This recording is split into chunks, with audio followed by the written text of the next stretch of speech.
Hello दोस्तों, जय श्री राम। कैसे हो आप सब? आप सभी का हमारे यूट्यूब चैनल पर स्वागत है। और आज हम बात करने वाले हैं आज के टॉप 10 हाइलाइट्स के बारे में।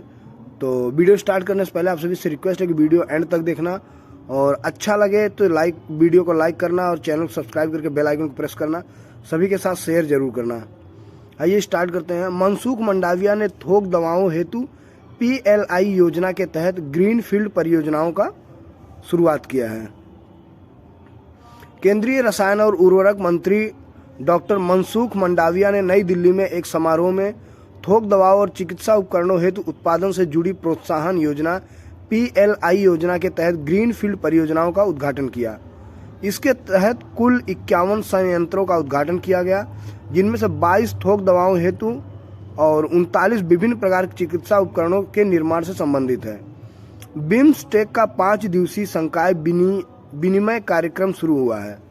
बंगाल की खाड़ी बहुत क्षेत्रीय तकनीकी और आर्थिक सहयोग पहल के सदस्य देशों की विदेशी सेवा अकादमियों के संकायों हेतु 5 दिवसीय विनिमय कार्यक्रम ढाका में शुरू हुआ है। विनिमय कार्यक्रम के दौरान बिम्स्टेक सदस्य देशों के राजनयिक दक्षिण और दक्षिण पूर्व एशियाई उप क्षेत्रीय प्लेटफॉर्मों के विदेश सेवा प्रशिक्षण संस्थानों के बीच आपसी सहयोग बढ़ाने के तरीकों पर प्रस्ताव पेश करेंगे। तेलंगाना सरकार ने इंदिरम्मा इंदलू को लॉन्च करने का निर्णय लिया है। तेलंगाना सरकार ने अपनी 5वीं गारंटी योजना शुरू करने का फैसला किया है, जिसका नाम इंदिरम्मा इंदलू है। इस योजना के माध्यम से उन लोगों को घर बनाने हेतु वित्तीय सहायता प्रदान की जाएगी जिनके पास अपना घर नहीं है, और जो लोग अपना घर बनाने के लिए जमीन की तलाश कर रहे हैं उन्हें जमीन उपलब्ध कराई जाएगी। ठीक है, तो तेलंगाना सरकार ने अपनी 5वीं गारंटी योजना शुरू करने का फैसला किया है, जिसका नाम है इंदिरम्मा योजना। एक अनुमान के अनुसार पहले चरण में 4.16 लाख से अधिक लाभार्थियों को 5 लाख की वित्तीय सहायता देने हेतु 21,000 करोड़ रुपए की आवश्यकता है। राष्ट्रीय सुरक्षा दिवस 2024 कब मनाया जाता है? 4 मार्च को, नेशनल सेफ्टी डे। ठीक है, इस पे देख लेते हैं इंपॉर्टेंट पॉइंट। एक सुरक्षित और उन्नत देश हेतु प्रयास करने के लिए प्रत्येक वर्ष 4 मार्च को राष्ट्रीय सुरक्षा दिवस मनाया जाता है। इस दिन को मनाने का मुख्य लक्ष्य सुरक्षा सावधानियों के महत्व पर ध्यान आकर्षित करना और यह सुनिश्चित करना है कि लोग इसके बारे में जागरूक हो और उनका पालन करें। राष्ट्रीय सुरक्षा दिवस 2024 का विषय है focus on safety leadership for ESG excellence है। ठीक है, इनके विषय यानी जो रहते हैं उसे जरूर आप लर्न करना, क्योंकि ये पूछा जाता है एग्जाम में। ठीक है, शहबाज शरीफ दूसरी बार पाकिस्तान के प्रधानमंत्री बन चुके हैं। पाकिस्तान मुस्लिम लीग नवाज PMLN के नेता शहबाज शरीफ 72 वर्षीय को पाकिस्तान के प्रधानमंत्री के रूप में चुना गया है। उन्हें 201 वोट मिले, जबकि इमरान खान समर्थित PTI उम्मीदवार उमर अयूब खान 92 वोट पाने में कामयाब रहे हैं। ठीक है, तो पाकिस्तान के नए प्रधानमंत्री बन गए शहबाज शरीफ, जो दूसरी बार बने हैं। नेशनल असेंबली में व्यापक हंगामे के बीच मतदान हुआ है। हाल ही में संपन्न हुए आम चुनाव में बड़े पैमाने पर धांधली के आरोप लगे हैं। तो ये सब तो होते रहता है, अपोजिशन वाले आरोप लगाते रहते हैं। मूडीज ने भारत की 2024 GDP का अनुमान बढ़ाकर 6.8% किया है। मूडीज ने सकारात्मक आर्थिक दृष्टिकोण का संकेत देते हुए 2024 में भारत हेतु अपना GDP का अनुमान बढ़ाकर 6.8% कर दिया है। वैश्विक क्रेडिट रेटिंग एजेंसी का आशावादी रुख मजबूत विकास संभावनाओं और नीति निरंतरता द्वारा संचालित G20 देशों के बीच सबसे तेजी से बढ़ती अर्थव्यवस्था के रूप में भारत की स्थिति पर आधारित है। ठीक है, तो भारत का जो GDP का अनुमान बढ़ाकर जो उनका रेट है 6.8% बताया जा रहा है। एजेंसी को उम्मीद है कि भारतीय रिजर्व बैंक RBI आने वाले महीनों में अपनी नीतिगत दर को बनाए रखेगा, जिससे आर्थिक स्थिरता और विकास की गति को अतिरिक्त सहायता मिलेगी। डिएसोसिएटिव आइडेंटिटी डिसऑर्डर जागरूकता दिवस कब मनाया जाता है? 5 मार्च को। प्रत्येक वर्ष 5 मार्च को डिएसोसिएटिव आइडेंटिटी डिसऑर्डर जागरूकता दिवस मनाया जाता है। डिएसोसिएटिव आइडेंटिटी डिसऑर्डर बचपन के आघात, पिछले दर्दनाक अनुभवों और दुर्व्यवहार के परिणाम स्वरूप हो सकता है।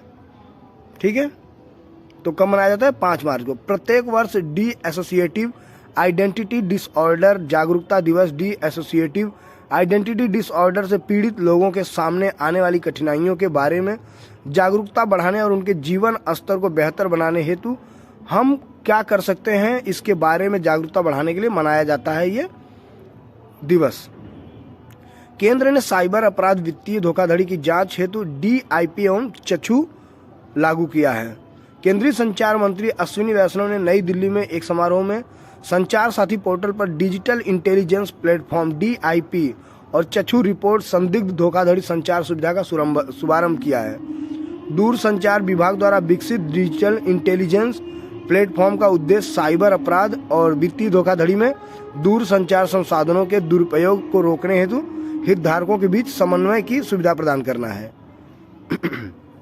दोस्तों, आपको साउंड बज रहा होगा, इस टाइम मैं अयोध्या में हूँ, प्रभु जी का दर्शन करने आया हूँ, तो आप लोगों को सुनाई दे रहा होगा पीछे से। RBI ने IIFL फाइनेंस को गंभीर खामियों के कारण गोल्ड लोन बंद करने का निर्देश दे दिया है।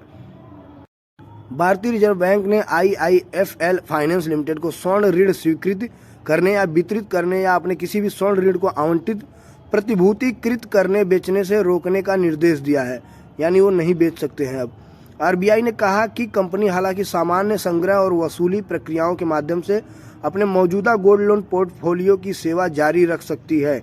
RBI ने ऋणों की मंजूरी के समय सोने की शुद्धता और शुद्ध वजन की जांच और प्रमाणित करने में गंभीर विचलन पाया है, यानी ये लोग गड़बड़ करते थे, इसलिए इन्हें रोक दिया गया है। ठीक है।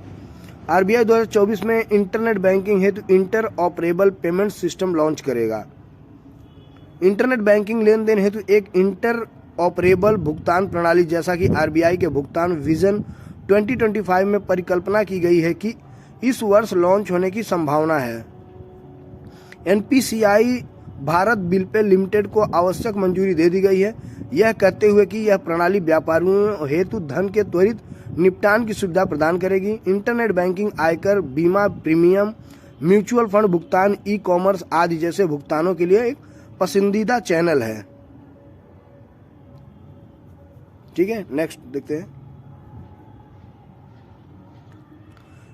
ज्योतिरादित्य सिंधिया ने स्टेनलेस स्टील क्षेत्र में देश के पहले ग्रीन हाइड्रोजन प्लांट का उद्घाटन किया है। केंद्रीय इस्पात मंत्री ज्योतिरादित्य सिंधिया ने आज जिंदल स्टेनलेस लिमिटेड हिसार में स्टेनलेस स्टील क्षेत्र में भारत के पहले ग्रीन हाइड्रोजन प्लांट का वर्चुअल उद्घाटन किया है।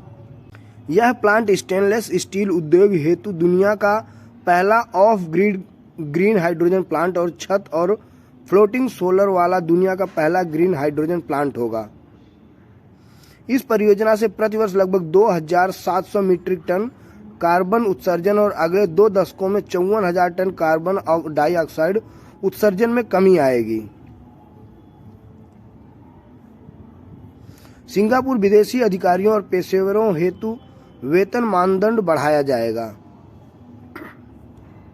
सिंगापुर ने घोषणा की है कि देश विदेशी अधिकारियों और पेशेवरों हेतु वेतन मानदंड बढ़ाने के लिए तैयार है, जिन्हें कंपनियां अगले साल से नियुक्त कर सकती हैं।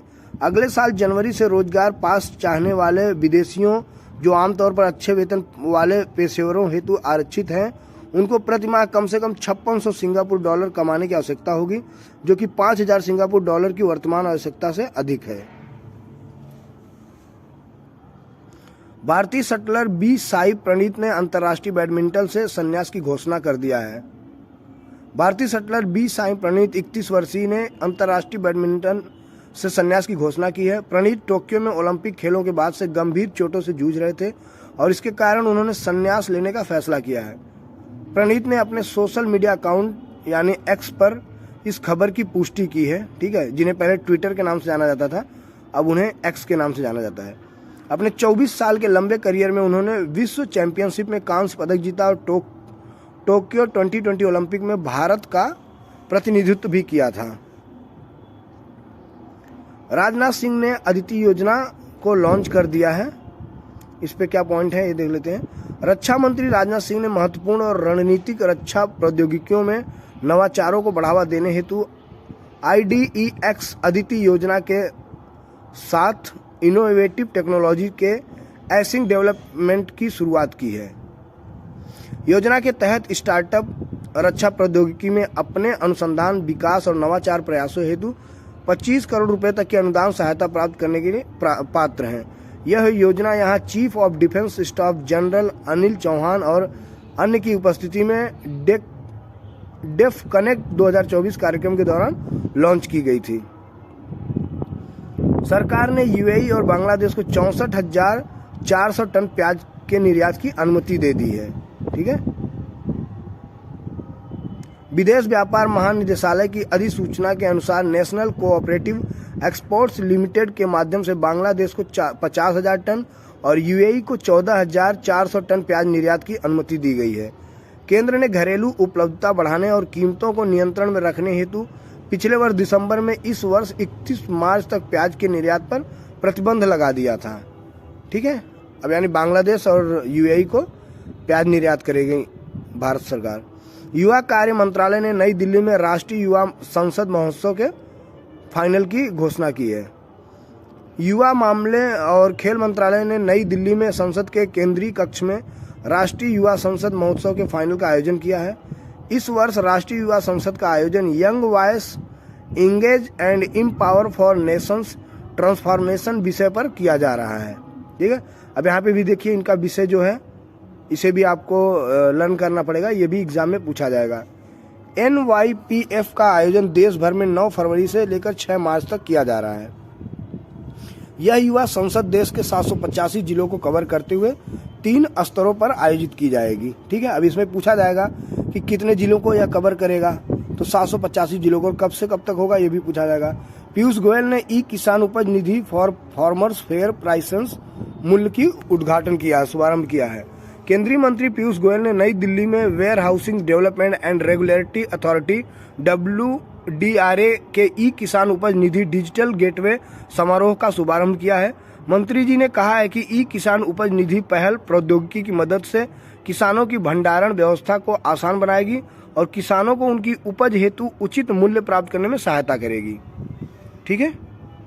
अपनी सरलीकृत डिजिटल प्रक्रिया के साथ यह पहल किसी भी पंजीकृत WDRA गोदाम में किसानों के भंडारण की प्रक्रिया को आसान बना सकती है। ठीक है दोस्तों, तो आज का ये लास्ट टॉपिक था और आई होप आपको पसंद आए। फिर मिलते हैं आप सभी से एक नई वीडियो में। तब तक के लिए जय हिंद, जय भारत, जय श्री राम।